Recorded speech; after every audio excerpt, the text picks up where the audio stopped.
ഓക്കെയാണോ? ഞാൻ അടുത്തിടയ്ക്ക് വായിച്ചൊരു കോട്ടാണ്, searching for a black cat in a black room which is not there എന്നുള്ളത്. അതുപോലെ പറയുന്നത് searching for a black cat in a black room which is not there.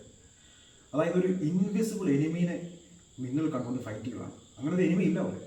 ആരൊക്കെയോ പറഞ്ഞു നിന്നെ അറ്റാക്ക് ചെയ്യാൻ വേണ്ടി ഒരു എനിമി വരുന്നുണ്ട്, ഒരു ശത്രു വരുന്നുണ്ട്, ആ ശത്രുവിനെ ഫൈറ്റ് ചെയ്യണം. ഫൈറ്റ് ചെയ്തിട്ടില്ലെങ്കിൽ നിൻ്റെ ജീവിതം പോകാണ്. ഈ ഒരു ആറ്റിറ്റ്യൂഡാണ് ഇന്നത്തെ ദളിത് ആക്ടിവിസ്റ്റിനുള്ളത്.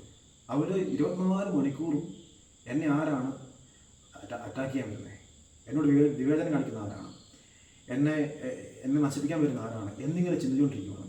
ഒരു എക്സാമ്പിൾ പറഞ്ഞാൽ, ഇപ്പോൾ ഒരു സ്കൂളിൽ ഒരു കോളേജിൽ പോകുന്നു. ആ കോളേജിൽ ചെന്നാൽ ഒരു 10 പിള്ളേരെന്ന് വിചാരിക്കുക.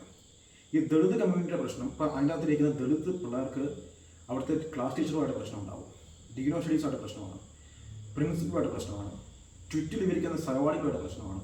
ഇവർക്കെല്ലാം മൊത്തം പ്രശ്നമാണ്. എവിടെ ചെന്നാലും പ്രശ്നം, സ്കൂളിൽ ചെന്ന പ്രശ്നം, സൊസൈറ്റിയിൽ പ്രശ്നം, രാഷ്ട്രീയത്തിൽ പ്രശ്നം. ഇവർക്ക് പ്രശ്നമില്ലാത്തൊരു സ്ഥലമില്ല. ഇവർ പറയുന്നത് ഇവരെ എല്ലാവരും വിവേചനം കാണിക്കുകയെന്ന് പറയുന്നത്. പക്ഷെ അങ്ങനെ എന്തെങ്കിലും ഉണ്ടോ? അങ്ങനെയൊന്നുമില്ല. ഇതിൻ്റെ ഏറ്റവും വലിയ എക്സാമ്പിളാണ് the Jewish community. The Jewish community അവർ BC തൊട്ട് ഇങ്ങോട്ട് നോക്കുകയാണെങ്കിൽ അവർ പെർസിക്യൂട്ട് ചെയ്യപ്പെട്ട ഒരു ജനവിഭാഗമാണ്. അവർ ലോകത്തിലെ നാനാ ഭാഗങ്ങളിലേക്ക് ചെതറപ്പെട്ടു. ഇന്ത്യയിൽ മാത്രമാണ് അവർക്ക് അറ്റാക്ക് അല്ലെങ്കിൽ അവരെ ചൂഷണം ചെയ്യാതിരുന്നത്. ബാക്കി എല്ലായിടത്തും ആൻറ്റി സെമിറ്റിസം. ഇപ്പോൾ അമേരിക്കയിലും ലണ്ടനിലും പോലും ഇവിടെ ഉണ്ടായിരുന്നു. ഇന്ത്യയിൽ മാത്രമാണ് അവർ നന്നായിട്ട് ജീവിച്ചത്.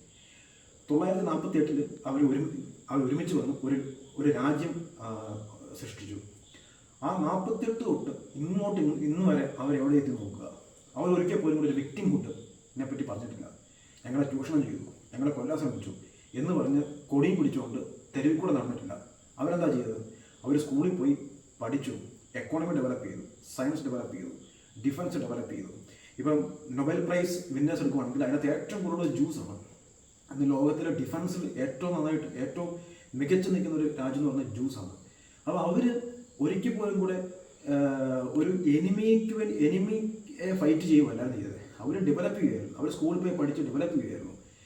നമ്മളാണെങ്കിൽ ബ്ലാക്ക് കമ്മ്യൂണിറ്റി ഇൻ അമേരിക്ക, എന്തുകൊണ്ടാണ് ബ്ലാക്ക് കമ്മ്യൂണിറ്റി ഇൻ അമേരിക്കയും അവരുടെ തന്നെ ആളുകളായിട്ടുള്ള ആഫ്രിക്കയിലുള്ള ജനങ്ങളുമായിട്ട് തട്ടിച്ചു നോക്കുമ്പോഴത്തേക്കും ഈ ബ്ലാക്ക് കമ്മ്യൂണിറ്റി ഇൻ അമേരിക്ക ആഫ്രിക്കനെ കഴിഞ്ഞും അവർ താന്നാണ് നിൽക്കുന്നത്? എന്തുകൊണ്ടാണ്? കാരണം ഈ നീഗ്രോസ് ഇൻ അമേരിക്ക അവർ ഓൾവേസ് ഫൈറ്റിങ് അഗൈൻസ്റ്റ് സംബഡി.